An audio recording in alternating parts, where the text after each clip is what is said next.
Doy una fraternal bienvenida a todos en esta ocasión para escuchar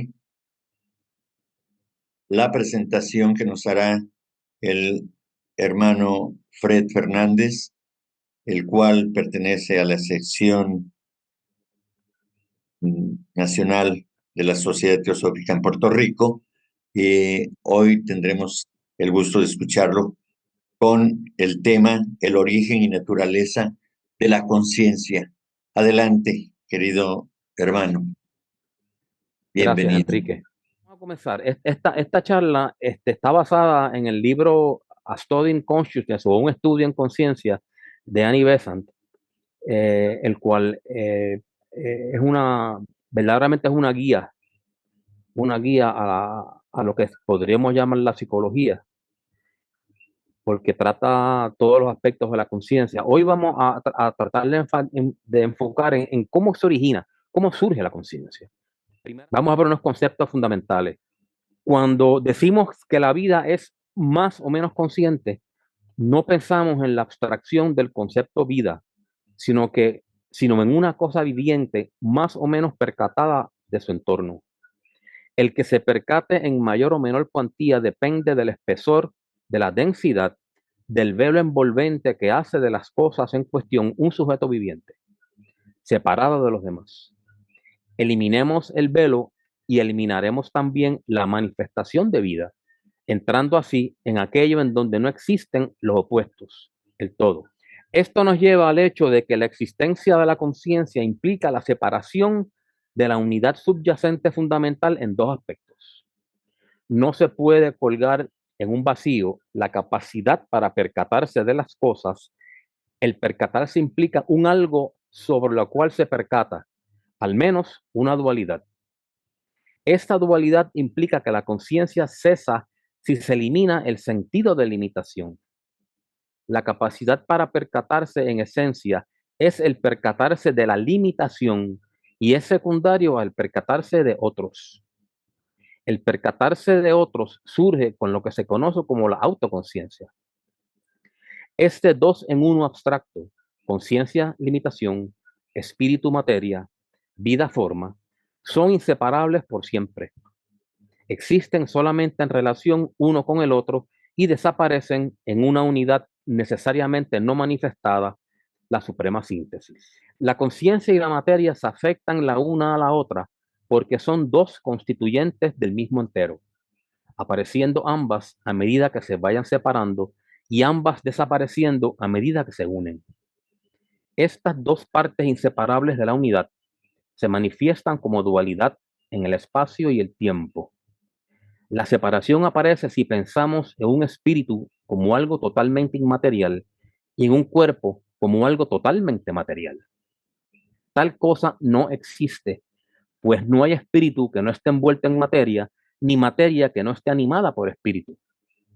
El decir esto no es para materializar la conciencia, solo para reconocer el hecho de que los opuestos primarios, conciencia y materia, están unidos inexorablemente, nunca separados, aún en el ser más elevado. La materia es limitación y sin la limitación la conciencia no es. Este énfasis lo puse yo. La materia es limitación y sin limitación la conciencia no es. La conciencia cambia y cada cambio se manifiesta en la materia circundante como vibración o movimiento rítmico, lo que resulta en que la materia también cambia. Cambios en conciencia y la resultante vibración de la materia que la limita constituyen un par inseparable, impuesto por el pensamiento del logos sobre todas las conciencias encarnadas o personificadas en su universo. El que tal relación exista lo demuestra el hecho de que una vibración en la cubierta material acompañando a un cambio en la conciencia que la anima, y que este cambio ocasione una vibración similar en la cubierta animada por otra conciencia, ocasiona un cambio en esa segunda conciencia, el cual es similar a lo ocurrido en la primera. Si me ocurre un ejemplo, Se me ocurre un ejemplo, una analogía para ilustrar este punto. Supongamos que nosotros estamos caminando y se nos cruza una persona que nos viene a asaltar y tiene un puñal en la mano. Nuestra conciencia inmediatamente se percata del peligro y reacciona. Y eso hace que nuestro cuerpo asuma o que voy a pelear o que voy a huir. Hay una vibración en el cuerpo en respuesta a esa cobra de conciencia. Esa vibración puede ser captada por otra persona que me está viendo, que yo estoy empezando, digamos, a correr, y esa persona comienza a correr también. Y su conciencia dice, caramba, si esta corrió es porque hay un peligro, pues déjame yo coger para evitar ese peligro. O sea, que un cambio en mi conciencia ocasiona un campo en mi forma y esa vibración que produce mi forma, mi cuerpo, es captada por otra persona en su cuerpo y esa captación hace que su conciencia reaccione de la misma manera. Esta es la analogía más sencilla que se me ocurre a mí para explicar esto que está diciendo aquí Annie Besant. La relación entre conciencia y vibración y cómo se interactúan una con la otra. En materia más sutil que la física, como por ejemplo la sustancia mental, el poder creador de la conciencia se puede ver más fácilmente que en el material denso del plano físico. La materia se torna densa o rala y cambia sus combinaciones y formas conforme los pensamientos de una conciencia activa en su interior. Aunque los átomos fundamentales permanecen inalterados debido a que son creaciones de logos, estos pueden ser combinados o disociados a voluntad. Lo importante aquí es que nosotros entendamos que nosotros podemos cambiar la materia basada en nuestros pensamientos. Vamos a ver un poco del origen, según lo plantea Annie Besant en su libro, El origen de la conciencia. Por un periodo inmenso de tiempo, acuérdense que estamos ahora, Annie Besant nos está retrotrayendo a un pasado bien remoto del origen del ser humano como ser humano pensante. Estamos yendo a un pasado bien remoto. Por un periodo inmenso de tiempo, durante la evolución vegetal tardía, la evolución animal y a lo largo de la evolución humana normal hasta el presente, la cubierta astral o de deseos ha estado subordinada a la física. Esto en cuanto al funcionamiento de la conciencia se refiere. Aunque el sistema nervioso ha sido creado del plano astral, no es menos cierto que ha sido creado para la expresión de la conciencia en el plano físico y para el funcionamiento efectivo de esta conciencia. Es aquí en el plano físico que la conciencia por primera vez se convierte en autoconciencia. Este énfasis es mío. Si nosotros nos preguntamos por qué encarnar, si yo supuestamente soy una mónada o un ente perfecto, ¿por qué encarnar?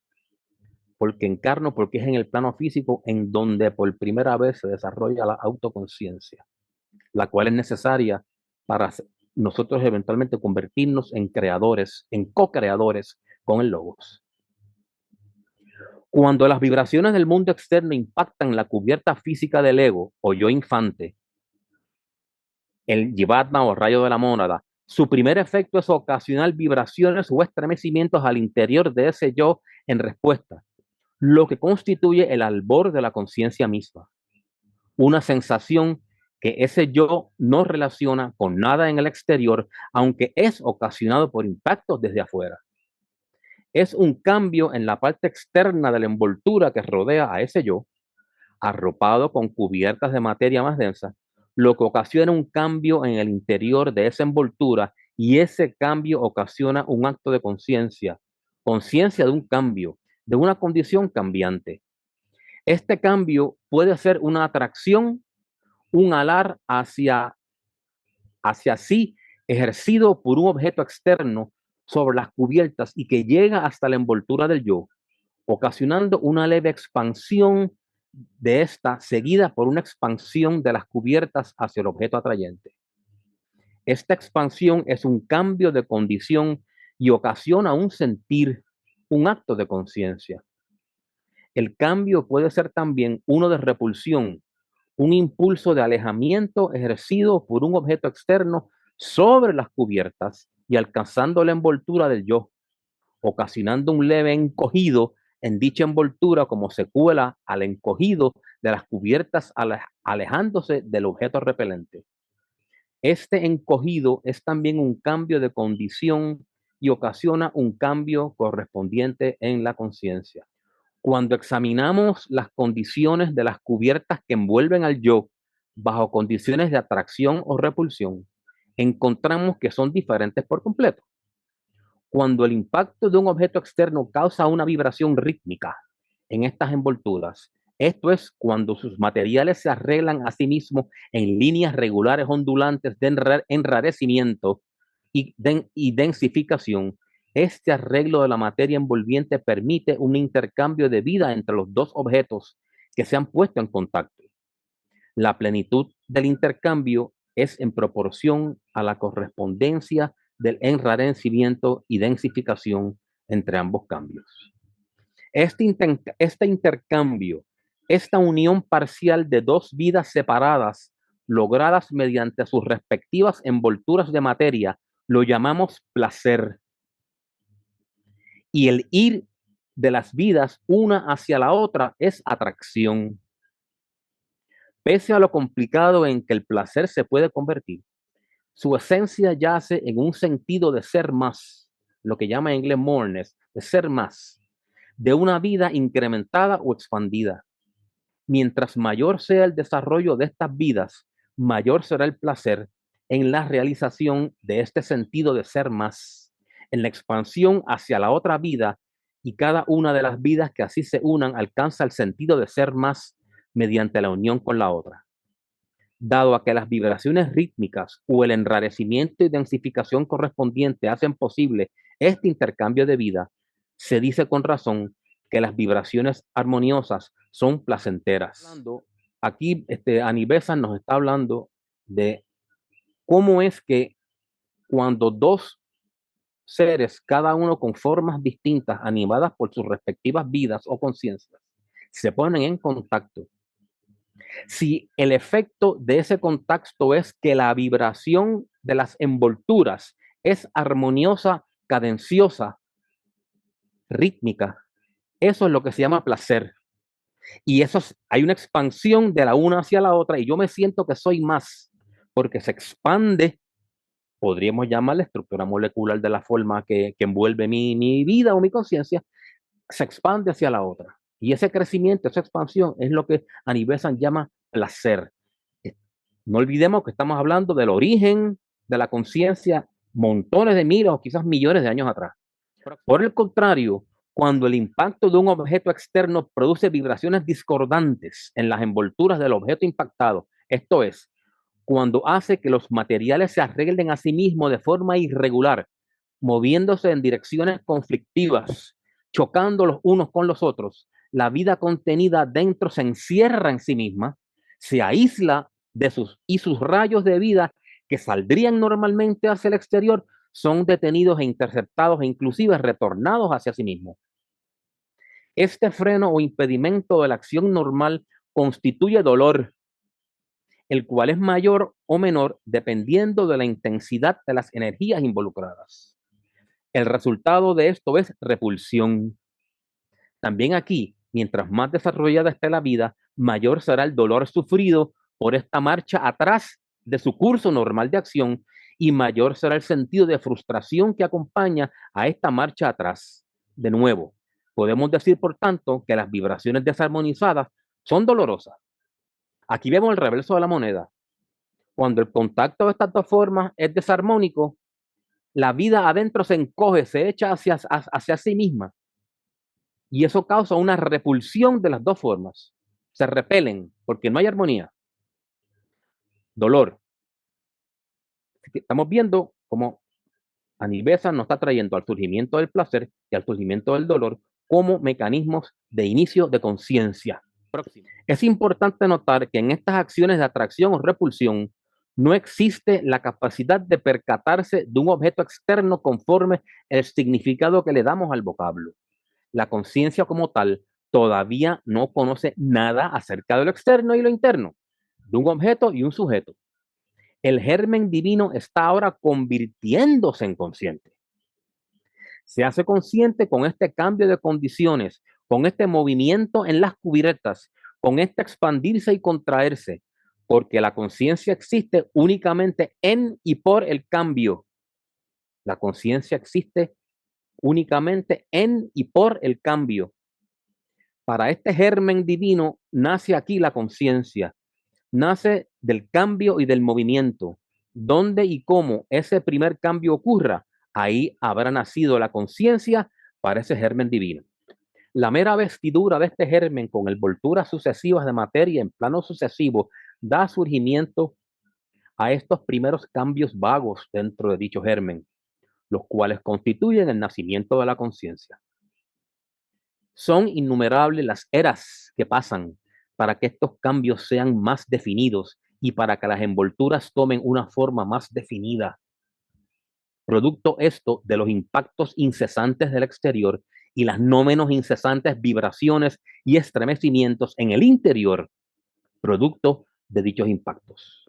En esta etapa, el estado de conciencia puede describirse únicamente como uno de sensación, lo que llaman feeling en inglés, la cual se va haciendo más y más definida lentamente y asumiendo dos fases, placer y dolor. Placer con la expansión y dolor con la contracción. Es de notar que este estado primario de conciencia no manifiesta los tres aspectos conocidos de voluntad, sabiduría y actividad, aún en su etapa más germinal. La sensación o el sentir precede a todos estos y pertenece a la conciencia como un todo. Este énfasis es mío. La sensación o el sentir precede a todos estos y pertenece a la conciencia como un todo. Aunque en las etapas posteriores de evolución se presenta en conexión con el aspecto voluntad-deseo, el cual es el primero en surgir con una diferenciación dentro de la conciencia. A medida que los estados de placer y dolor se establecen más definidamente en la conciencia, van dando lugar a los tres aspectos. Con el languidecer del placer hay una continuidad de la atracción en la conciencia, una memoria. Esto se convierte en una leve búsqueda a tientas de ese placer, un movimiento tenue, muy indefinido como para llamarlo un esfuerzo, para agarrar y sostener ese placer. Lo mismo ocurre a la inversa con el dolor. Estos estados dan lugar a, número uno, la memoria de placeres y dolores pasados, lo que indica la germinación del aspecto de pensamiento. Un anhelo de experimentar de nuevo el placer o de evitar el dolor, lo que indica la germinación del aspecto de deseo. Y esto último estimula un movimiento, lo que indica la germinación del aspecto de actividad. De esta forma, la conciencia se diferencia en sus tres aspectos a partir del sentir o sensación que constituyó la unidad primaria de dicha conciencia. De esta manera se repite de forma miniaturizada el proceso cósmico en donde surge la divinidad triple a partir de la existencia una. Se repite el axioma, como es arriba, es abajo.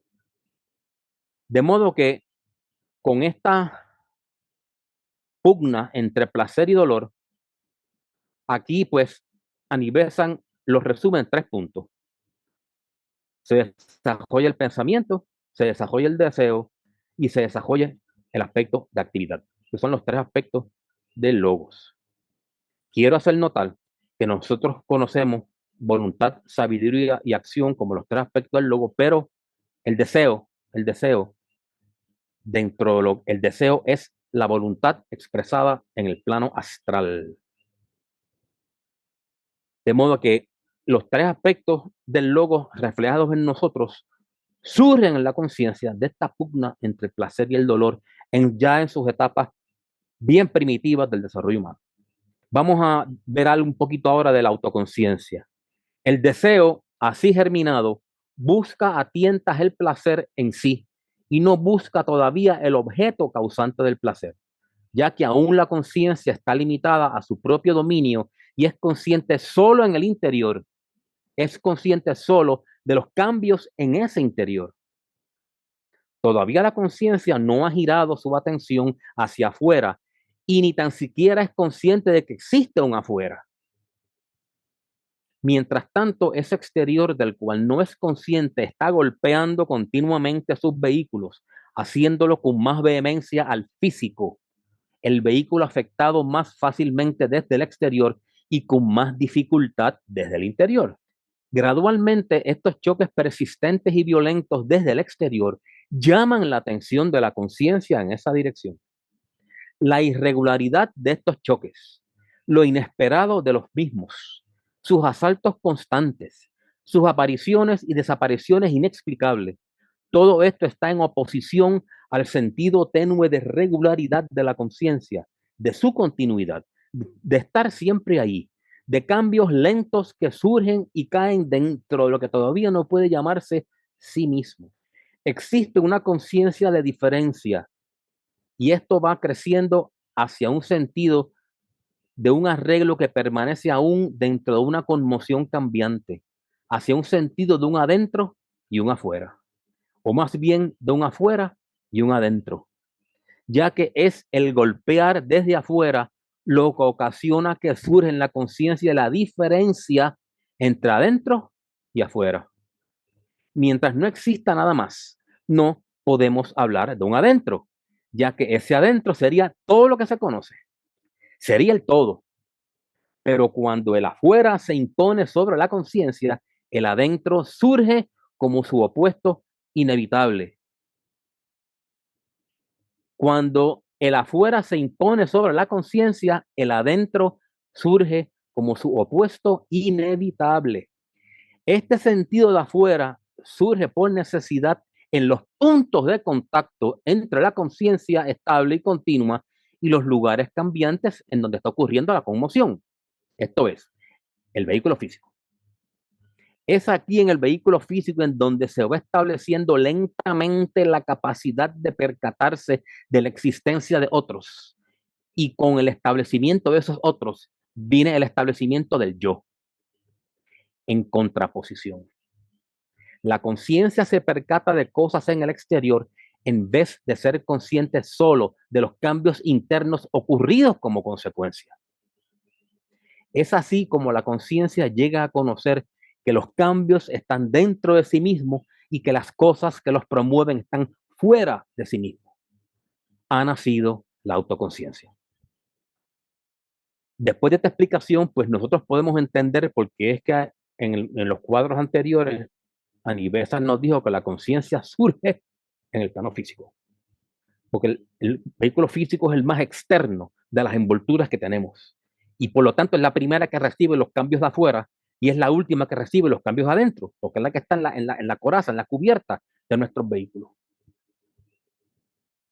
Por eso, mis hermanos, es que tenemos que encarnar, porque para poder desarrollar otra conciencia, que la utilizaremos después cuando seamos ya adeptos y más allá de los adeptos, para ser co-creadores con el logo, tenemos que desarrollar esta conciencia en el plano físico, por medio de un vehículo físico. Es tan sencillo como esto, mis hermanos, y tan complejo.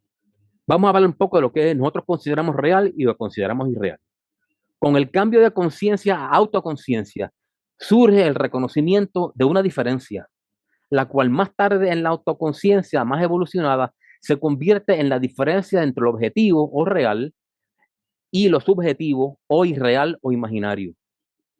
El mundo externo se convierte en una realidad a medida que la conciencia, separándose a sí misma de dicho mundo, se da cuenta de su propia separación y cambia de un vago soy a un definitivo yo soy.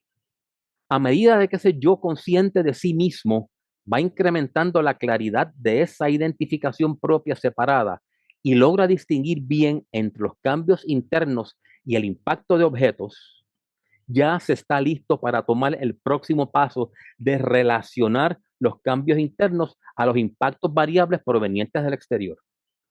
Ahora sigue el desarrollo del deseo por el placer a deseo explícito por los objetos que producen placer, seguido por los pensamientos de cómo obtener esos objetos. Estos pensamientos llevan a dirigir esfuerzos para moverse hacia ellos una vez atisbados, a buscarlos cuando están ausentes, con la consecuencia evolución lenta de un vehículo externo a un cuerpo bien organizado para movimiento, la persecución y la captura. Fíjense cómo vamos desarrollando nuestros vehículos, todo basado en el dolor y el placer, y en el deseo de buscar placer, evitar dolor.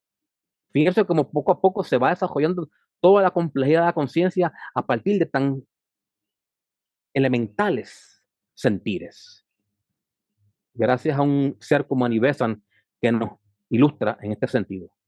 El deseo del ausente, la búsqueda, el éxito o fracaso de este proceso, todo esto imprime en la conciencia el desarrollo de la conciencia en desarrollo, la diferencia entre nuestros deseos y pensamientos, de los cuales uno es o puede ser consciente siempre, y los objetos externos que vienen y van independientemente de uno y de nuestro sentir. A esos objetos los distinguimos y los consideramos reales, como teniendo una existencia que nosotros no controlamos y que nos afectan independientemente de nuestros gustos u objeciones. Este sentido de realidad, entre comillas, se establece por primera vez en el mundo físico, ya que este es el campo en que la conciencia reconoció por primera vez estos contactos entre los otros y el yo. La autoconciencia comienza su evolución en y por medio del cuerpo físico y tiene su centro primario en el cerebro. Aquí volvemos otra vez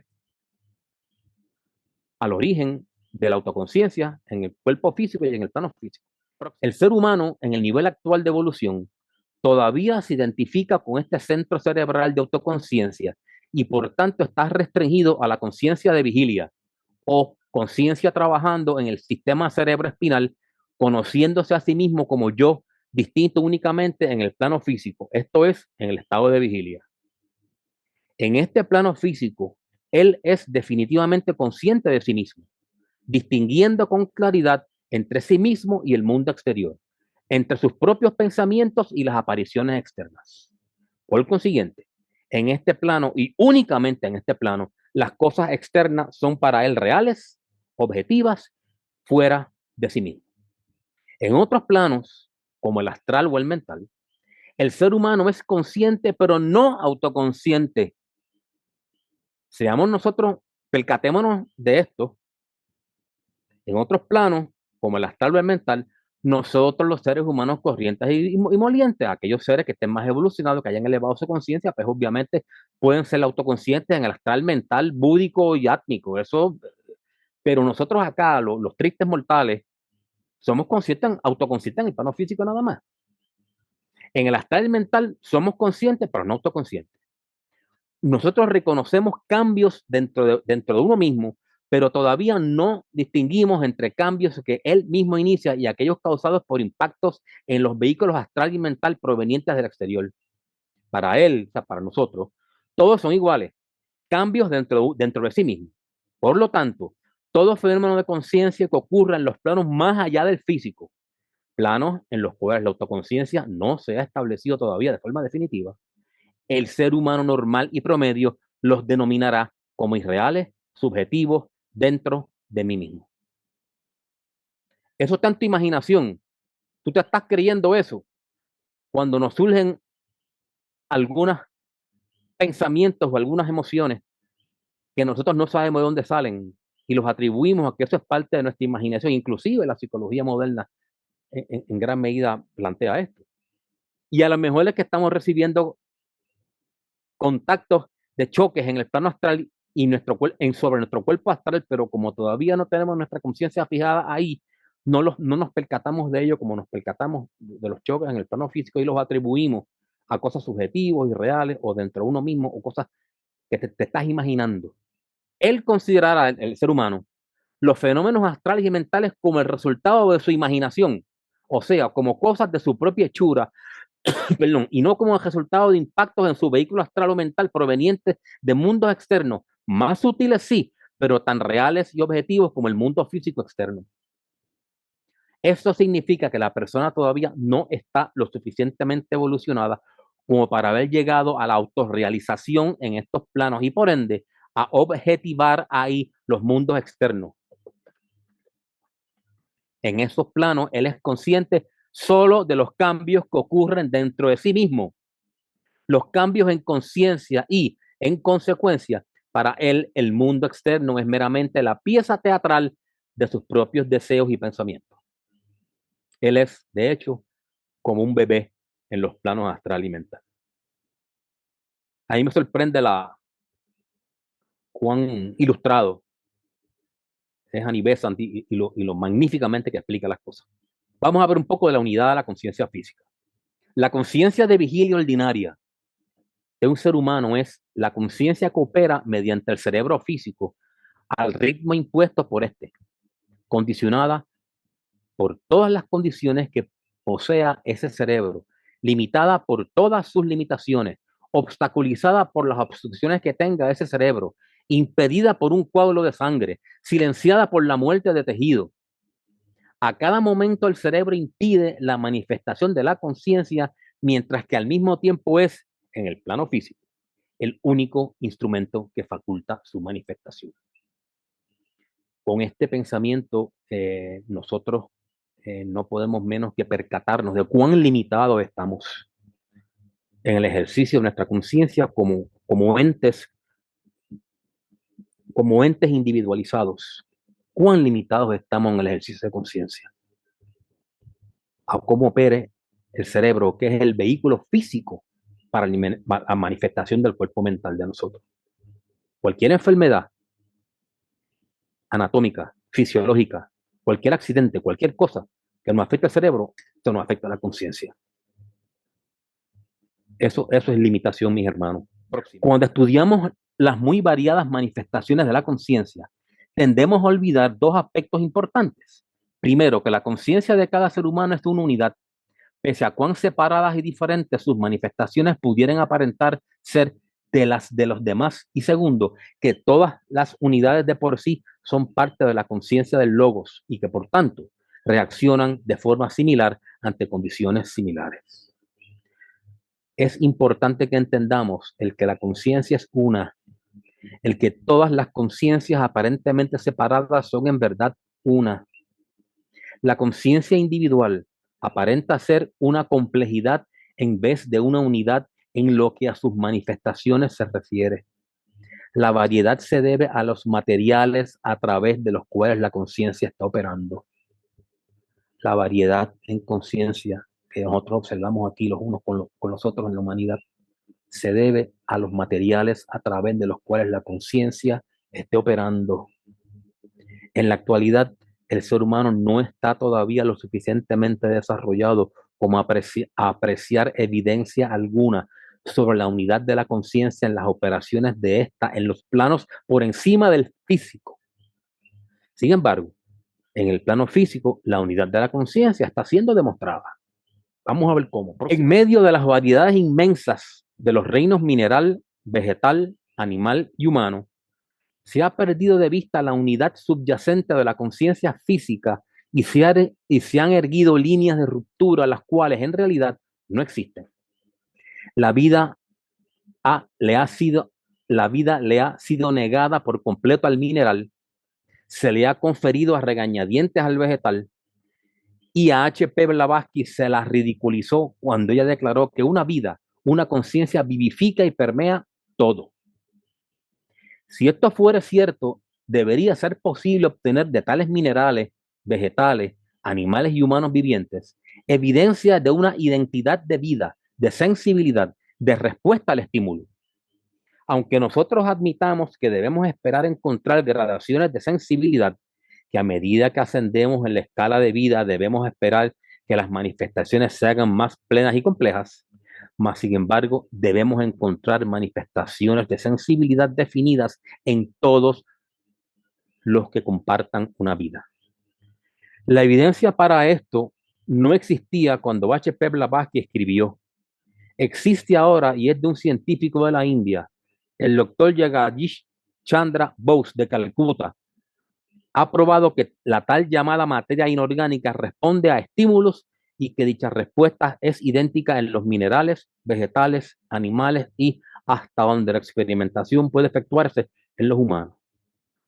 Yo no voy a hablar mucho de esto, pero el doctor Bose fue catedrático de física en la Universidad de Calcuta y escribió libros. Y él fue la primera persona que demostró la similitud en las respuestas en las diferentes materias. El doctor Bose organizó unos aparatos para medir el estímulo aplicado y a demostrar en curvas trazadas sobre un cilindro que giraba las respuestas del cuerpo que recibía el estímulo. Él entonces comparó las curvas obtenidas del estaño y de otros metales con las obtenidas del músculo y encontró que las curvas obtenidas del estaño eran idénticas con las obtenidas del músculo y que otros metales daban curvas de naturaleza igual, pero que variaban en el periodo de recuperación. Aquí vemos, esto es una foto tomada en el texto del estudio en conciencia. En la parte A, él sometió el estaño y el músculo a unas corrientes eléctricas, unos choques eléctricos, y logró captar, como si fuese un electrocardiograma o un encefalograma, ¿verdad? Él logró captar las respuestas del estaño y las respuestas del músculo a esos choques eléctricos. Y vemos en el A las respuestas de estaño y en el B las respuestas del músculo. Y obviamente es evidente que son idénticas. Cómo suben y bajan vamos a decir, la respuesta a esa electricidad, cómo suben y bajan en el estaño es exactamente igual a cómo suben y bajan en el músculo. Vamos a ver el significado de la conciencia física.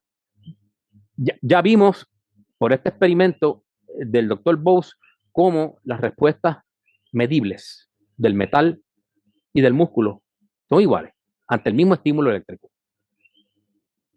El término conciencia física se utiliza en dos sentidos distintos. Con frecuencia se utiliza para indicar la conciencia de vigilia ordinaria, esto es, la conciencia del ego operando a través del cerebro físico, o si se prefiere, de la mónada operando a través del ego y la tríada de átomos permanentes, como usted lo quiera ver. También se utiliza en el sentido de ser la conciencia que opera en la materia física, recibiendo y respondiendo a los impactos físicos sin involucrarse con ninguna transmisión de impulsos hacia los planos superiores o con cualquier impulso enviado al cuerpo físico de esos planos superiores. En este segundo sentido más restrictivo y quizás más certero, la conciencia física incluiría tres elementos. Aquí Anibesan nos desglosa los tres elementos que constituyen la conciencia física. Número uno, cualquier estremecimiento de los átomos y moléculas animados por la vida del tercer logo, lo que podríamos llamar la primera emanación. Cualquier estremecimiento similar de las formas organizadas animadas por la vida del segundo logo, la segunda emanación. Y tres, cualquier estremecimiento similar de la vida de la mónada proveniente de los átomos permanentes en donde las espirillas no estén involucradas. Vamos a explicar esto un poquito sin meternos mucho en esto. El que le interese más detalle de esto del átomo, los puedo referir a una charla que yo ofrecí acerca de una mirada esotérica al átomo, que debe estar todavía en YouTube. Ahí se explica con bastante detalle cómo es que funciona el átomo y cómo funciona esto. Pero aquí solamente vamos a hacer mención de esto porque estamos hablando de la conciencia física, el desarrollo de la conciencia. Ok. Así que la conciencia física es cualquier estremecimiento de los átomos y moléculas del plano físico, cualquier estremecimiento de las formas organizadas por estos átomos y moléculas, y cualquier estremecimiento similar de la vida de la mónada proveniente de los átomos permanentes en donde no estén las espirillas involucradas. Aquí tenemos una imagen de lo que es el átomo fundamental, lo que llaman el anu, que vemos que tiene tiene 10 bandas, 3 anchas y 7 más tenues. Cada una de esas 7 tenues está subdividida en 7 más tenues. Esas son las que forman las llamadas espirillas. Cuando las espirillas están activas, la conciencia de vigilia ordinaria se afecta. Por ejemplo, si se inhala amoníaco hay dos resultados. Una secreción rápida, la cual es la respuesta de las células del tracto respiratorio, y un olfato, el cual es el resultado de una vibración que va hacia los centros sensoriales en el cuerpo astral y ahí es reconocida por la conciencia. El cambio en conciencia afecta el primer conjunto de espirillas en los átomos del tracto olfatorio y así llega a la conciencia de vigilia. La conciencia operando en el cerebro físico. Es solo mediante las espirillas que los cambios en conciencia en los planos superiores efectúan cambios en la conciencia de vigilia. Aquí vemos el asunto del surgimiento de la autoconciencia en el plano físico. Es únicamente a través de la activación de los átomos físicos, específicamente de las espirillas en los anu, que son los átomos físicos fundamentales, lo más chiquito que hay en el plano físico. Es solamente cuando se activan esas espirillas de esos átomos que nosotros nos percatamos de aquello que ocasionó ese cambio, que somos conscientes de la fuerza o la actividad que originó esos cambios. De modo que nosotros la autoconciencia o la conciencia de vigilia la limitamos, mis hermanos, al átomo físico que compone nuestro cuerpo. Así de sencillo y así de complicado. Debemos recordar que tal y como el sistema solar es un campo para la evolución de todas las conciencias en desarrollo dentro de él, de la misma manera existen áreas más pequeñas dentro del sistema, las cuales sirven de campos menores. El ser humano es el microcosmos del universo y su cuerpo sirve como un campo de evolución para una miríada de conciencias menos evolucionadas que la propia. Por lo tanto, las tres actividades de los incisos 1, 2 y 3 mencionadas anteriormente se encuentran todas presentes en el cuerpo humano y todas entran a formar parte de la conciencia física que opera en dicho cuerpo. Las actividades en donde las espirillas están involucradas pertenecen a la conciencia del ego y se reflejan en la conciencia de vigilia ordinaria. El movimiento de las espirillas de los átomos físicos pertenecen a la actividad o a la conciencia del ego, del yo superior. Aquí tenemos otra forma de ver el vínculo entre el yo superior y el yo inferior. El yo superior ejerce una actividad para que el yo superior sea consciente y esa actividad la ejerce a base de activando ciertos componentes de los átomos físicos que componen nuestros vehículos físicos. Los quehaceres de la conciencia física no afectan directamente ahora a la conciencia de vigilia ordinaria en los animales superiores ni en el ser humano. Sí la afectaban en las etapas tempranas de la vida embrionaria del alma grupal, mientras la conciencia del segundo logos estaba albergando la conciencia naciente que se derivaría de ella. La conciencia física ahora se ha hundido por debajo del umbral de conciencia, mostrándose a sí misma como la memoria de las células, como la acción selectiva de glándulas, etc. Y generalmente en la ejecución de las funciones necesarias para sostener el cuerpo. La conciencia física es la actividad más baja de la conciencia.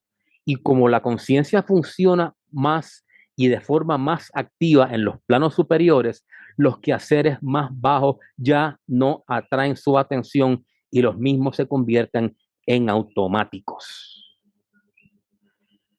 Vamos a hacer un par de comentarios aquí.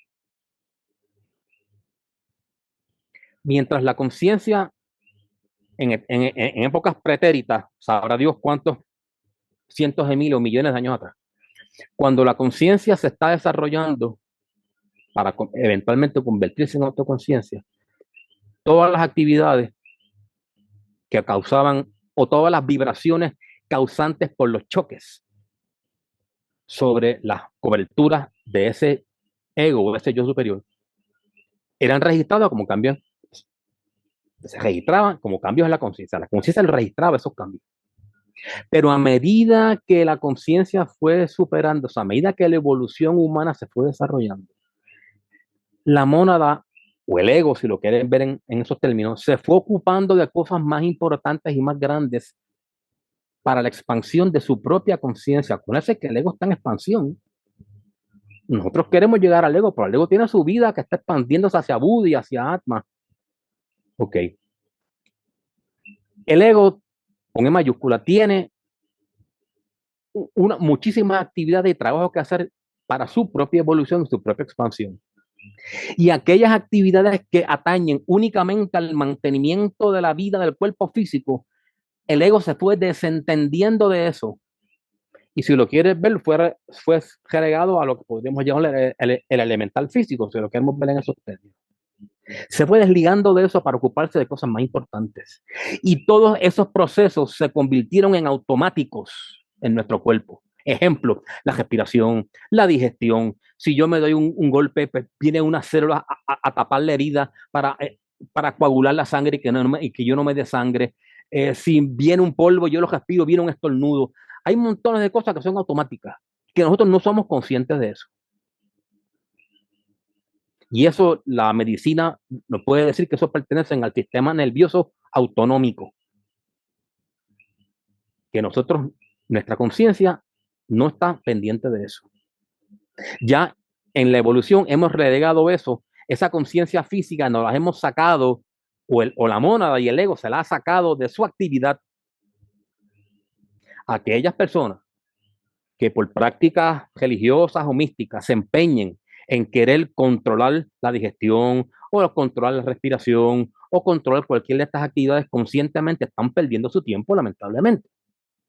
Llegan unos niveles de control fantásticos, sí, pero estás involucionando, estás dando marcha atrás en la evolución. Ya eso la mona lo dejó atrás, porque eso no es prioritario. Y aquellos que se empeñan en eso, pues están invirtiendo una cantidad de energía que francamente, pues deberían utilizarla hacia arriba, no hacia abajo. Con todo el respeto, digo esto con todo el respeto a todas religiones, toda filosofía que quieran entrar en esta práctica. Yo no estoy criticando, ni estoy diciendo que están equivocados, simplemente que están invirtiendo una energía que les sería más provechosa invirtiéndola en otra forma. Ok. Es la conciencia física a la que se refiere en los experimentos del Dr. Bose, los que vimos del estaño. Y es la respuesta de esa conciencia en el estaño y en el animal, lo que es igual, según demuestran los gráficos. La diferencia estribaría en que el animal sentiría el estímulo, mientras que el estaño no, lo cual es el resultado del trabajo adicional de la conciencia en la materia astral. La respuesta es la misma en el mineral o en el animal. Lo que cambia es el sentir, el sentimiento. Uno lo siente más que el otro porque tiene sus cuerpos astrales y mentales más desarrollados. Podemos, por tanto, alegar que la conciencia, operando en la materia física, responde a varios tipos de estímulos y que la respuesta es la misma, ya sea obtenida de un mineral, un vegetal o un animal. La conciencia muestra las mismas características operacionales, es la misma.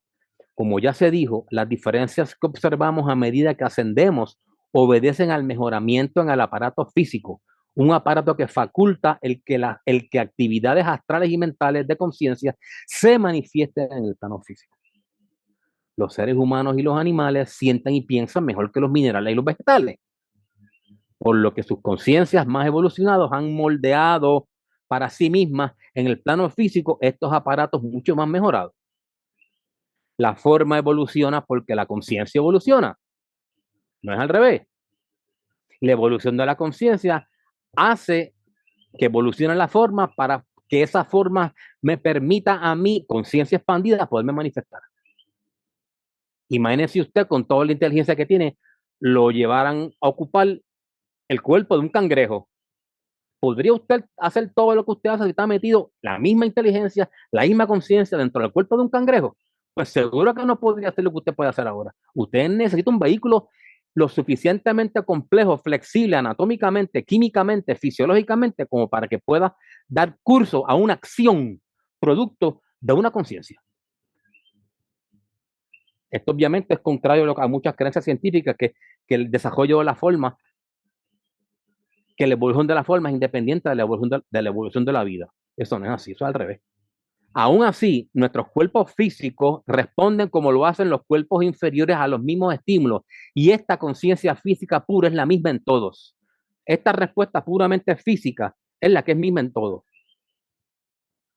Obviamente, si yo siento o no siento, pues depende de cuán desarrollado tengan los cuerpos astrales y mentales, lo cual es sinónimo de desarrollo de evolución espiritual o evolución en la conciencia.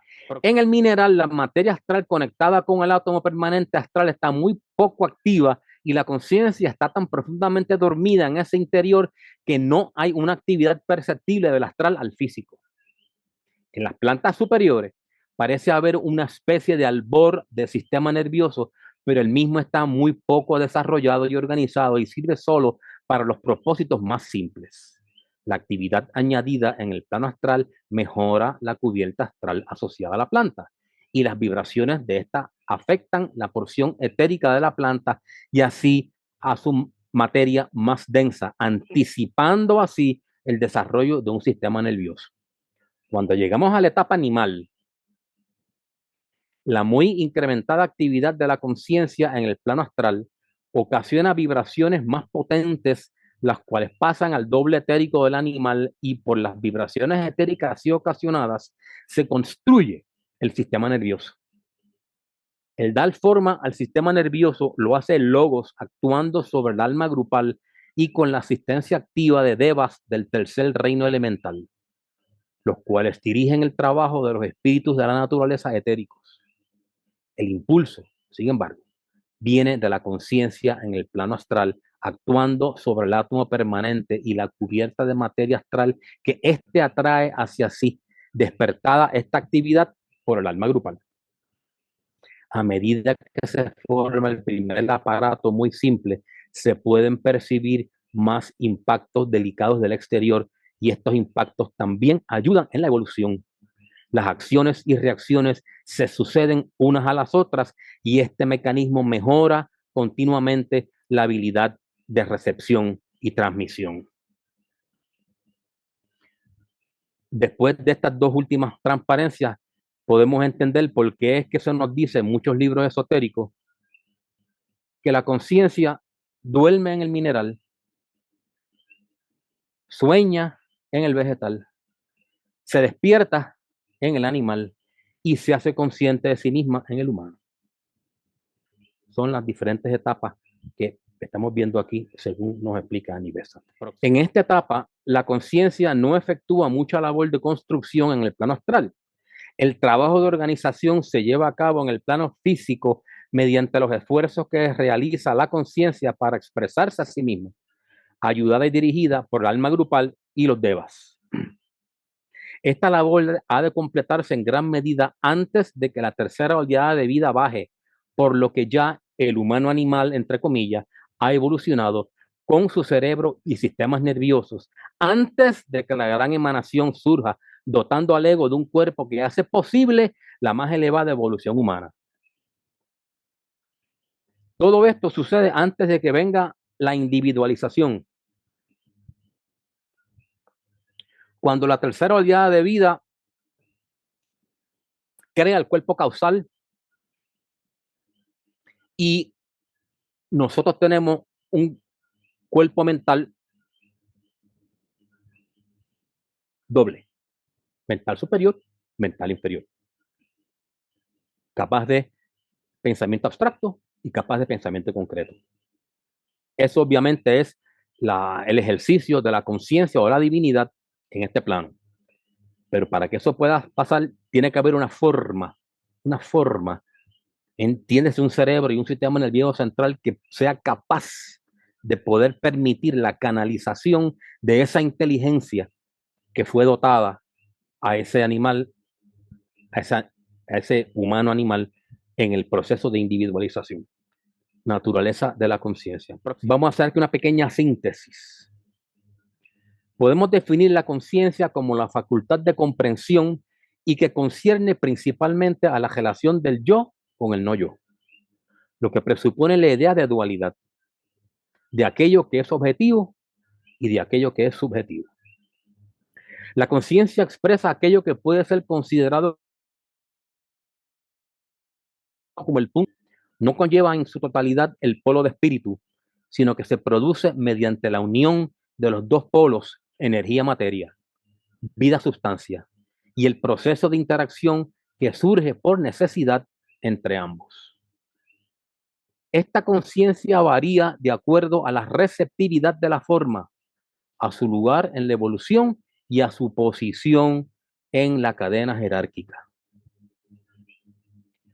Cada punto de vida posee su propia esfera de radiación o su propio campo de influencia.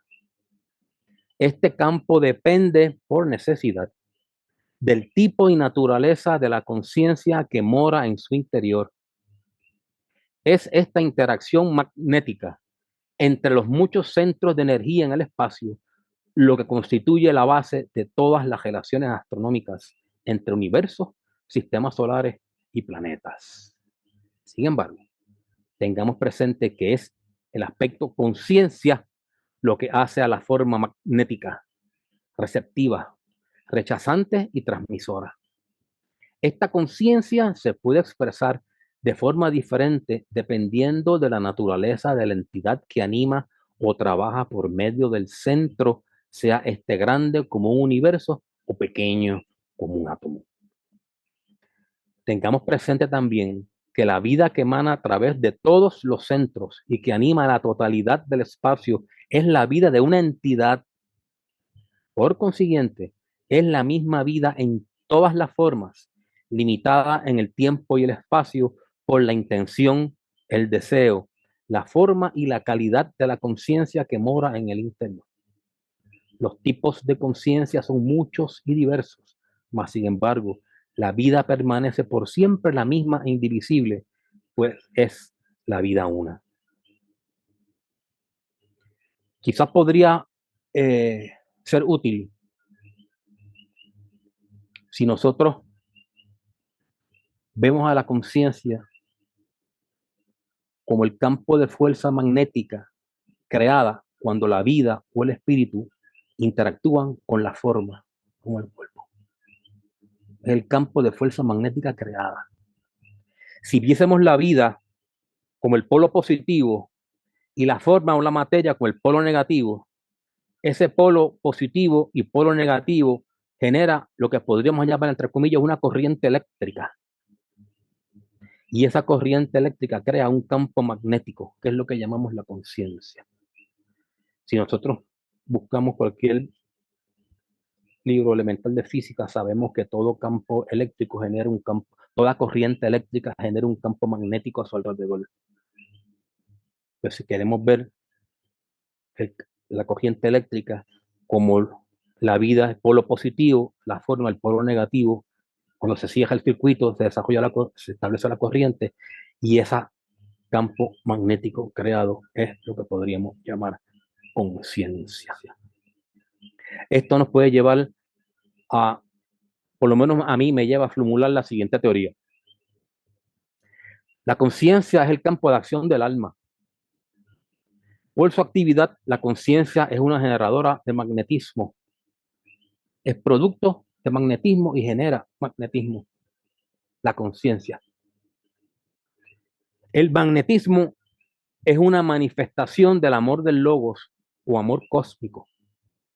Es la fuerza centrípeta universal que lleva hacia la unión de todas las formas creadas.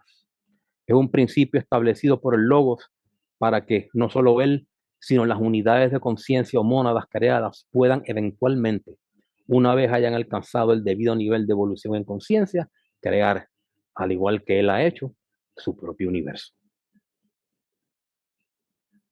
El utilizar la conciencia para desbalancear el equilibrio magnético en el universo es la base para la ley del karma. Corresponde a cualquier conciencia que funcionando como autoconciencia transgreda este equilibrio magnético, restituir el mismo para que así se restablezca el balance que el logos requiere en su universo. De lo contrario, el logos, no podrá cumplir con su propósito y por ende se vería afectada su propia evolución logoica, lo cual no puede ser permisible que las unidades de conciencia creadas hagan por ignorancia. Esta es mi teoría de la explicación de la ley del karma en términos magnéticos. Vamos a ver lo que nos dice la ciencia. Lo que nos dice la ciencia que tiene tangencia en esto que estamos hablando de la conciencia. Y estoy lanzando vamos a decir, Una idea para consideración de ustedes. Si vemos la teoría de la relatividad de Einstein, no vamos a entrar mucho en detalle en esto, pero esta teoría postula que la energía y la masa se pueden convertir una en la otra conforme esta ecuación que ya todo el mundo conoce. De la E energía, M es la masa y C es la velocidad de la luz, ¿verdad? Si nosotros rompemos la masa, la energía que se libera es tremendamente grande. Y eso sería la esencia de esto, que energía y masa son términos interconvertibles y equivalentes, o sea que la masa se puede transmutar en energía. Y esto pues va en cierta forma a la base de lo que es la conciencia. Si vemos unos elementos de mecánica cuántica, la mecánica cuántica es la rama de la física que estudia y explica el comportamiento de la materia y sus interacciones con la energía a escala de las partículas atómicas y subatómicas. Como consecuencia de los estudios en este campo, se descubrió que la luz se comporta en algunos aspectos como partículas y en otros como ondas. La materia, la sustancia del universo consistiendo de partículas como átomos y electrones, también exhibe comportamiento ondulatorio. O sea que la materia exhibe el mismo comportamiento que la luz. Esto en términos cuánticos, en términos atómicos y subatómicos. La mecánica cuántica demuestra que la luz, al igual que todas las otras formas de radiación electromagnética, vienen en unidades individuales separadas llamadas fotones. Un solo fotón es un cuanto, la partícula observable más pequeña del campo electromagnético. Nunca se observa experimentalmente un fotón parcial. Estos son elementos básicos de mecánica cuántica próxima. La mecánica cuántica, en su intento por observar la materia en su forma más pequeña, encuentra que todo se descompone no en masa, sino en energía. Masa no es otra cosa que una forma de medir la materia, la cantidad de materia. Que todo se descompone no en masa, sino en energía, en donde podemos pensar en la materia como una versión lenta de la energía. Nosotros podemos ver que la masa es energía lenta, si queremos simplificarlo en esos términos. En el 1920, Niels Bohr, uno de los padres de la mecánica cuántica, y otros declararon que la partícula cuántica no existe en un estado de onda o en uno de partículas, sino que en todos los estados posibles a la misma vez. Cuando se observa el estado de la partícula cuántica, ésta se ve forzada a escoger uno de los dos estados y ese es el que observamos. La partícula cuántica puede ser forzada a asumir un estado observable diferente cada vez, lo cual explica el por qué se comporta de manera errática y puede dar resultados variables. El efecto de observador establece que el proceso de observar una partícula cuántica cambia la forma en que dicha partícula se comporta. El efecto observador establece que el proceso de observar una partícula cuántica cambia la forma en que dicha partícula se comporta. Cuando se une todo esto y añadimos la espiritualidad a esta mezcla, al tomar en consideración el rol de la conciencia sobre la materia a nuestro alrededor, podemos esbozar un conjunto de teorías muy interesantes. Si el hecho de yo observar una partícula, la observación es un acto de conciencia. Yo observo algo, pues estoy consciente de lo que estoy observando. La observación es un acto de conciencia. Si yo ejerciendo ese acto de conciencia, yo cambio la materia a niveles subatómicos, pues quiere decir que la conciencia tiene un efecto directo sobre la materia. Por eso es que la mecánica cuántica ha revolcado todo esto porque ha trastocado con todos los paradigmas que había de la ciencia exacta. Después de la mecánica cuántica, la física dejó de ser una ciencia exacta. Después del surgimiento de la mecánica cuántica. Y eso a la gente, a los científicos convencionales no les gusta y por eso es que 100 y pico años después todavía hay muchos dilemas y una mecánica cuántica. Sí. Vamos a ver este vínculo entre la física cuántica y la conciencia.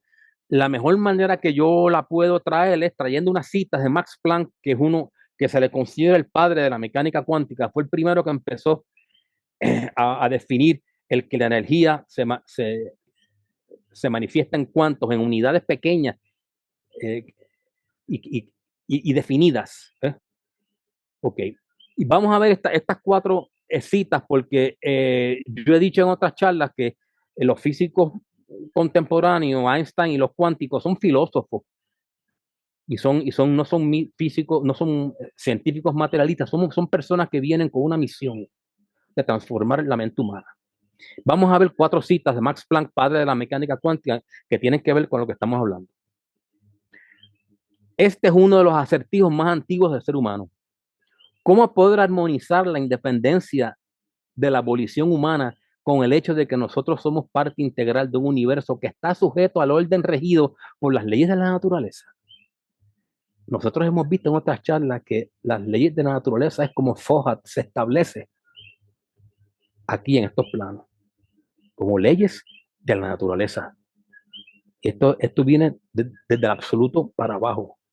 Eso Max Planck lo vio y lo está diciendo. La voluntad que tenemos nosotros, ¿cómo lo vamos a ver si estamos sujetos a una orden rígido de leyes de la naturaleza que provienen de una voluntad suprema? Cuando cambiamos la manera en que miramos las cosas que miramos cambian. Y aquí podemos entrar otra vez, aquí podemos ver la ley del karma explicada en términos cuánticos. Si yo ejerzo mi poder de observación y yo cambio la materia, los cambios que yo causo en esa materia, yo soy responsable por eso. Claro, son cambios a nivel subatómico, que quizás no se reflejan en el macro. ¿Ves? Pero si tú empiezas a cambiar la base misma de la materia, pues tú empiezas a transformar las cosas. ¿Ves? Y tú eres responsable por esas transformaciones. Ya vimos una explicación magnética de la ley del karma, ahora vemos una explicación cuántica de la ley del karma. Toda la materia se origina y existe por virtud de una fuerza que hace vibrar al átomo y que sostiene a este minúsculo sistema solar unido. Debemos asumir que detrás de esta fuerza está la existencia de una mente consciente e inteligente. Esta mente es la matriz de toda la materia. Eso lo hizo un físico, mis hermanos. Considero que a la conciencia como algo fundamental.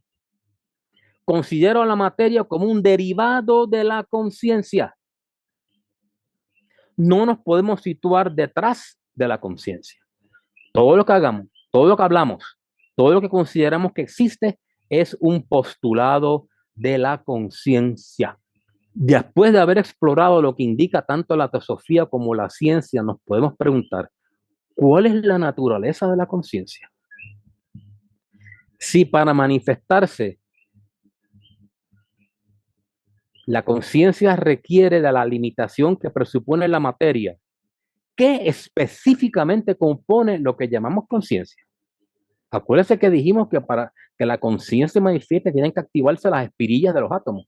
Ciertas partes del átomo tienen que ser activadas porque si no, no nos percatamos de esa actividad y pasa automáticamente a través de nosotros sin ser conscientes de nosotros de ello. O sea que la conciencia ya vimos que depende, en cierta forma, del átomo. Okay. ¿Qué específicamente compone lo que llamamos conciencia? Nos podemos preguntar. Si el aspecto conciencia lo que hace, si es el aspecto conciencia lo que hace a la forma o materia magnética, ¿puede ser la conciencia considerada como una radiación electromagnética sujeta a los preceptos de la mecánica cuántica?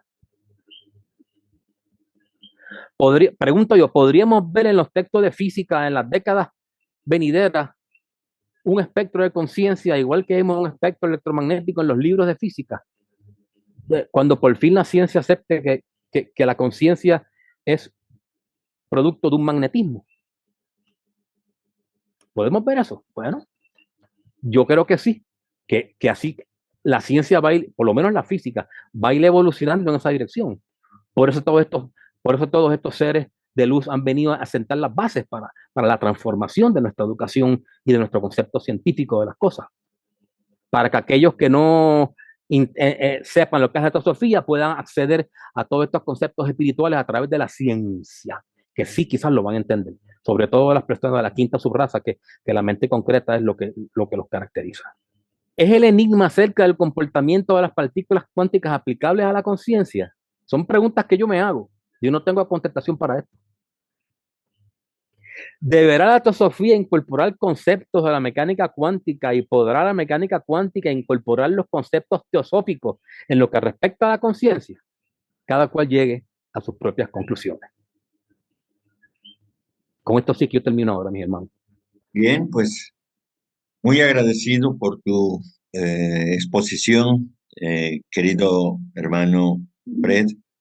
Siempre nos ofreces muchos datos de carácter científico que son importantes y que en este caso podemos observar, podemos comprender, aunque sea lejanamente, todo el trabajo que ha tenido que desarrollar la mónada, la mónada divina, transformada posteriormente en su manifestación en los diferentes planos, en un larguísimo proceso de millones y millones de años hasta alcanzar a través de los diferentes reinos, de los diferentes planos, la conciencia que en el humano se le llama, se le denomina autoconciencia, pero que ha de pasar por un larguísimo proceso, como ya dije, a través de los diferentes reinos hasta que alcanza esta condición en el ser humano. Así que nuevamente muchas gracias por tu presentación, por tu trabajo, por tu esfuerzo para poder compartirnos estos conocimientos que nos dan espacio para reflexionar. Muchas gracias nuevamente. Y ahora, Sí, yo quería hacer una pregunta enfocado a más específico en cuanto a los Vedas. Habla de 4 estados de conciencia, no de uno solo, ¿no? Habla de y que está relacionado con el Aum, con el Omkara, ¿no? Con el sonido, con el mantra Om. El primer estado, digamos, es el que todos podemos conocer a través de los sentidos, la vigilia. Pero encima de la vigilia está el conocimiento de lo sutil, ¿no? Y donde está la experiencia del sueño con ensueños de Brahman. Y este estado de conciencia se llama Taihasa en sánscrito, ¿no? Es el segundo estado. El tercer estado hace referencia a la unidad de Brahman o sueño profundo, que se puede experimentar, digamos, a través del mantra M, ¿no? Pero la conciencia, digamos, suprema está en el cuarto estado, ¿no? Y justamente ese estado se llama Turiya. Turiya es la experiencia del ser. En realidad todos estos 3 estados previos son reflejos de ese Turiya, ¿no? Y que es equivalente al Parabrahma. Y la pregunta va orientada en el sentido a qué conciencia usted se refiere, ¿no? Se refiere, porque en todos los textos mayormente hablan de la conciencia, y si ve usted los globos, todos los globos empiezan en el plano búdico, ¿no? El globo A y G de la presente cadena, en el plano búdico, ¿no? O sea, su conferencia está relacionada a la conciencia del Buddhi, esta segunda conciencia que hablan los Vedas, o a la conciencia del Parabrahman, de lo que habla, digamos, el Vedanta Advaita, ¿no? Gracias. Esta charla está basada en la conciencia en el plano físico. Lo que Annie Besant trae aquí es cómo se origina esa autoconciencia en el ser humano. No se entra en ningún momento en la conciencia en los planos superiores. Eso no es tema que cubrimos en esta charla. Y esta charla está circunscrita a cómo funciona la autoconciencia o la conciencia de vigilia. Eso es lo que yo le podría decir. Que podemos argumentar que quizás de las conciencias más elementales en lo que podría concebirse un ser humano perfecto, claro. Pero aquí estamos hablando del surgimiento, la evolución de la conciencia. Esto es lo que enfocó Besant, y basado en eso fue que se preparó esta charla. Nos llevamos preguntas de tareas, esas conclusiones que nos diste, pues cada uno tiene que reflexionarlas. Pero lo más importante que me llevo es que como nos mostraste la conciencia, pues es un atributo universal y además que es divino, que permea pues todo en el cosmos y que evoluciona a través de múltiples niveles y en el caso de nosotros como humanos en diversas encarnaciones. Y que aparte, como nos comentaste, ese es un desarrollo que va espiritual, pero que además es un proceso natural de evolución que va a pasar. Gracias a ustedes. Un elemento que subyace de todo esto es que este es un proceso eminentemente lento. La evolución de la conciencia es un proceso eminentemente lento. Y en la etapa humana en que nosotros nos encontramos,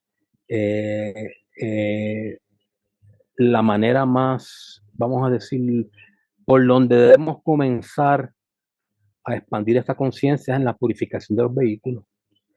Porque la conciencia para manifestarse, la conciencia de vigilia actual que tenemos nosotros los humanos, yo enfatizo eso, depende del vehículo. O sea, si mi vehículo no permite la canalización de ciertas vibraciones sutiles, pues yo no me voy a percatar de eso. Y eso es un proceso lento que nos podrá coger, sabrá Dios cuántas encarnaciones.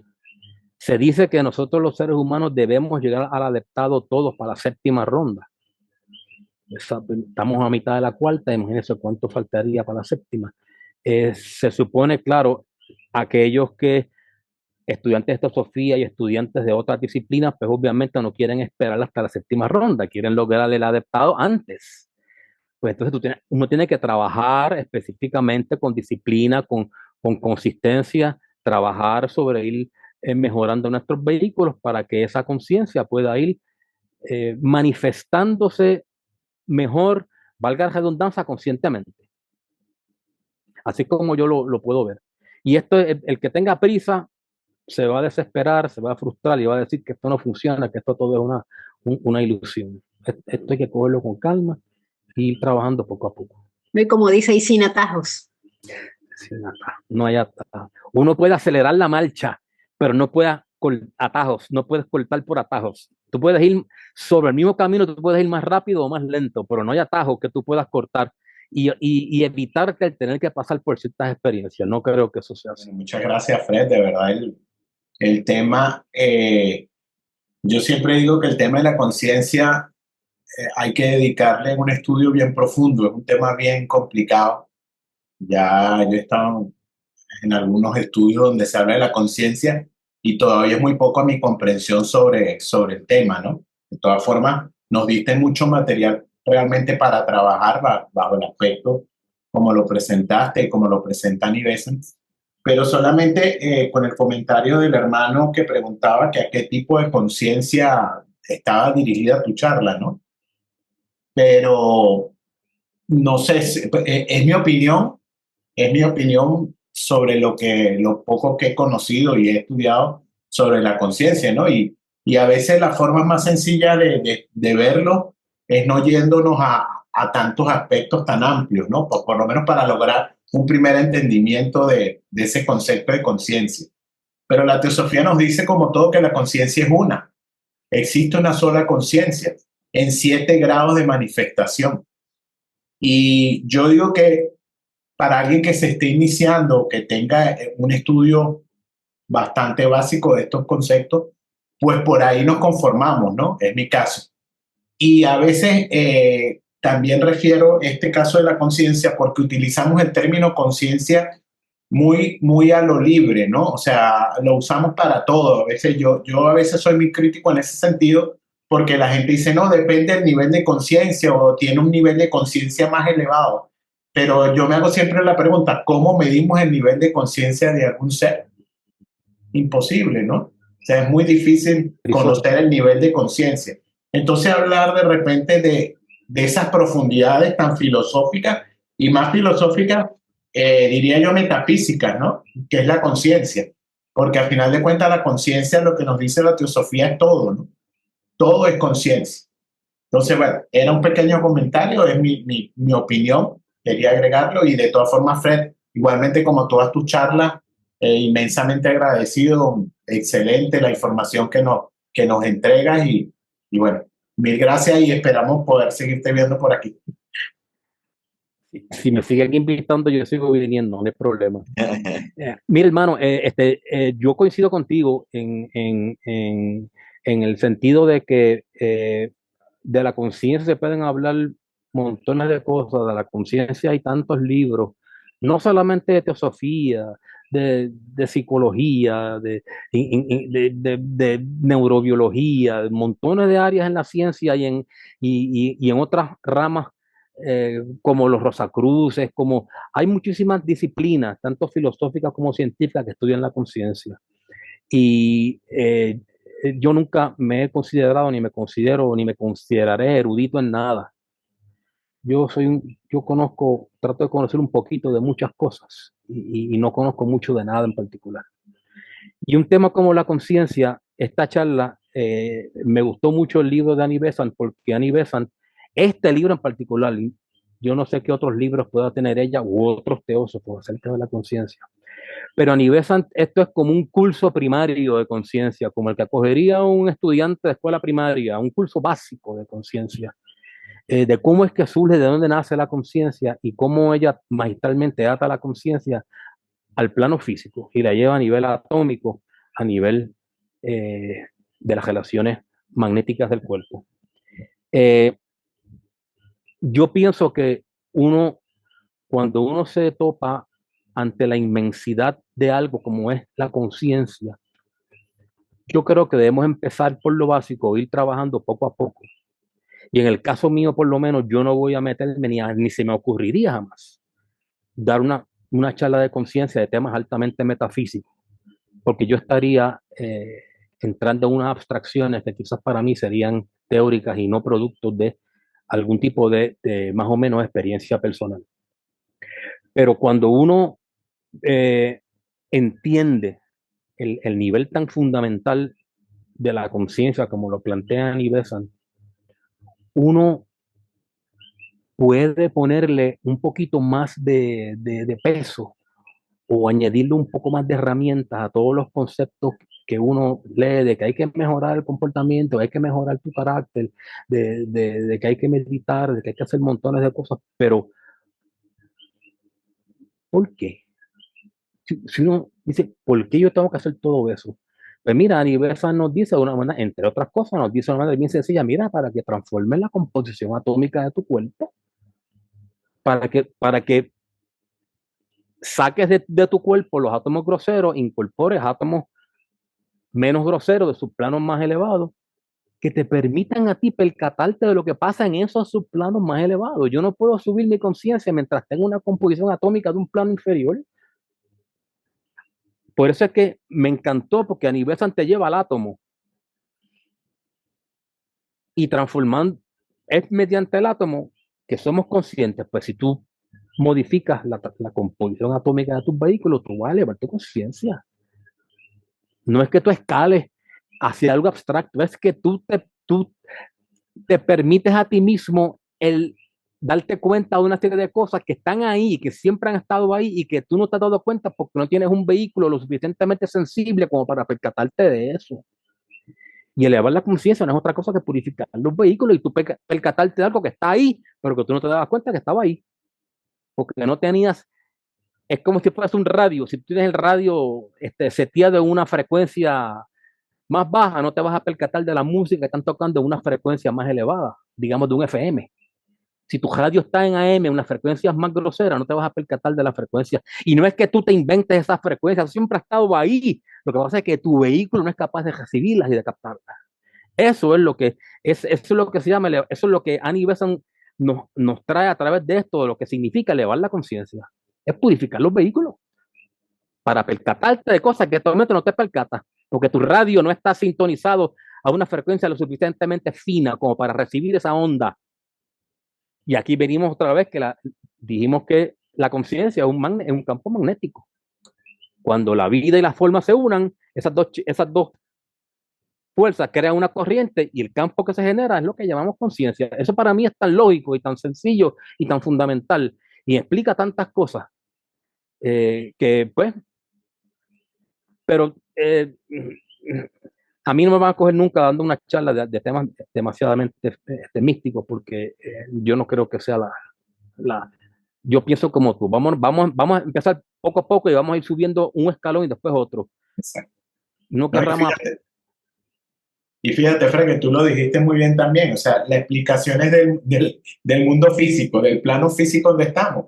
Si no Claro. trabajamos eso, lo que decir muy bien, no podemos ascender al segundo escalón. Claro. Entonces, Claro. no hay, como nos lo dicen todos, o sea, tenemos que trabajar lo que tenemos, el cuerpo físico que tenemos y Claro. lo que podemos percibir con los sentidos. Claro. Más de ahí no podemos esperar, excepto los que ya estén más desarrollados. Gracias, Fred. Gracias a ustedes. Uno tiene su mente en los planos bien altos, pero hay que tener los pies en la tierra. Ah. Si yo no puedo construir un edificio de 5 pisos empezando por el piso 3, tengo que pasar por el piso 1 primero. Y de ahí elaboro el 2 y de ahí elaboro el 3. Nosotros muchas veces, especialmente las personas que estudiamos esta cosa, nos trepamos en el piso 5 automáticamente. Así es. Y nos entramos en unas abstracciones. Empezamos en primer grado, no podemos empezar en sexto. Claro, claro. Así es, la escuela se empieza en el primer grado. Y eso muchas veces yo lo atribuyo a la prisa, porque tenemos prisa en dejar este plano y irnos al plano de los maestros. Tenemos prisa y la prisa es mala consejera. Pero siempre me ha importado y me ha inquietado mucho la conciencia, ¿no? Y qué bueno que hablaste de la purificación, porque generalmente no se le da importancia a la purificación. Pensamos que vamos a elevar la conciencia a través de la mente abstracta, concreta, cuando pues no es así, ¿verdad? Tenemos que irnos purificando los vehículos, ¿sí? Y eso pues como que cuesta mucho trabajo, ¿verdad? Darle importancia a la purificación.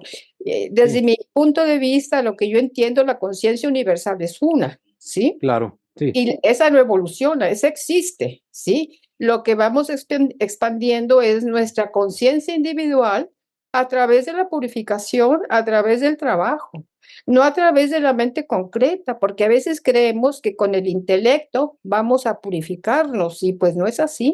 Hay que trabajar mucho, así es como yo lo entiendo, no sé si esté equivocado, Fred. Bueno, no, yo no soy quien para decirte, Lucila, que estás equivocada. Lo que yo, según yo entiendo esto, la purificación del vehículo físico es la base de poder expandir la conciencia. Así es. Lo que sí podemos, si le damos credibilidad a uno de las comentarios de Madame Blavatsky, cuando ella estaba hablando de, por lo menos lo que yo he leído, cuando ella estaba hablando de la purificación de los vehículos, que en términos de prioridad hay que purificarlos todos, pero en términos de prioridad ella pone el mental primero, el astral segundo y el físico último. En otras palabras, que el control y la purificación de los pensamientos, el control y purificación de las emociones, tiene una prioridad si es que queremos asignarle prioridades a la purificación del cuerpo físico. No quiere decir que tú vas a envenenar tu cuerpo físico y pretender llegar. Pero si le vamos a poner más énfasis en nuestro trabajo, si lo queremos ver en términos de extremos, sería mejor yo purificar mis pensamientos, aunque me coma un pedazo de carne, a yo ser estrictamente vegetariano y pensar mal del prójimo. O sea, si lo ponemos en dos extremos, que no es porque llegar a ninguno de los dos extremos, pero lo estamos poniendo para efecto de una visualización.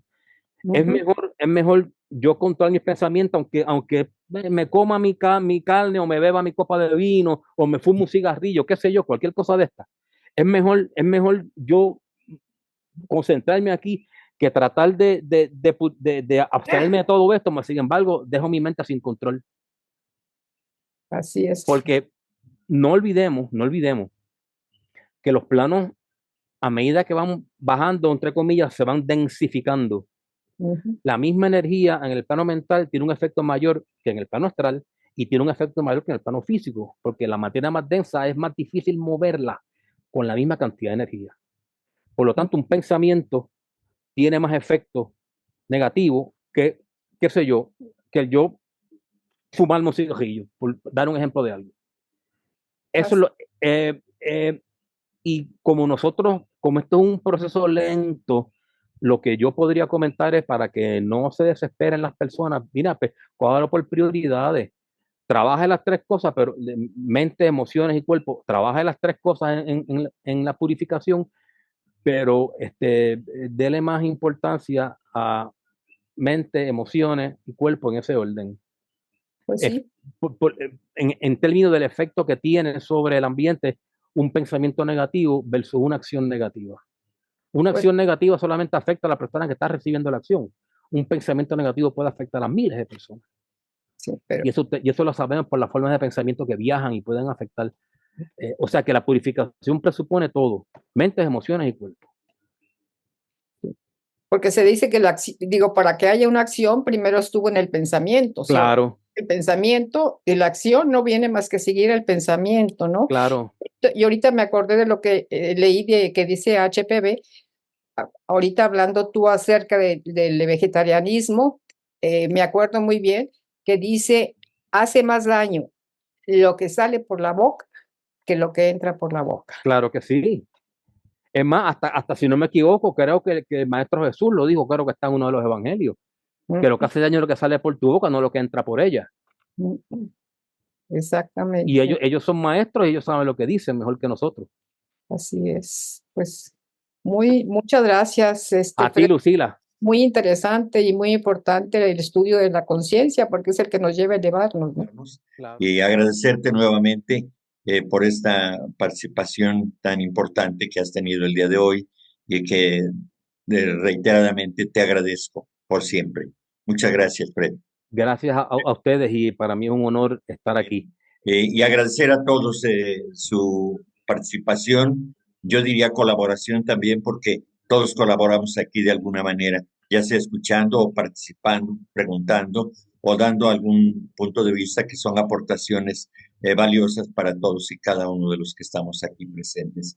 Así que gratitud inmensa para todos y pues no me resta más que decirles buenas noches a todos y gracias nuevamente por su paciencia y su presencia. Gracias a ustedes.